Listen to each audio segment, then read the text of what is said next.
Kukuha na naman kayo ng mga comments. Tapos ipopost nyo. So, ilalak na kayo guys. Pons for national team.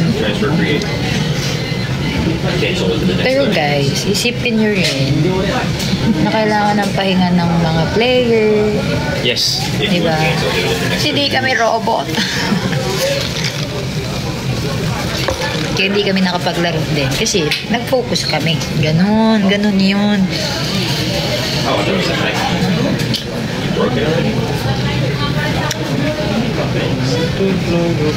Pero ako guys, babalik ako sa Beach Valley next year. Ano na ako, naka-decide na ako. Next year, SEA Games. Next year, SEA Games. Ba yun yung linag-drive? Hindi ko sure kung babalik si Pons, pero nagre-request ako sa kanya na sana magbalik kami for SEA Games.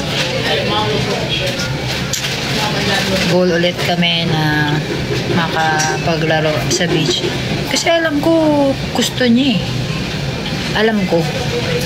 Tsaka hindi mawawala kay Pons yung love niya sa Beach Valley.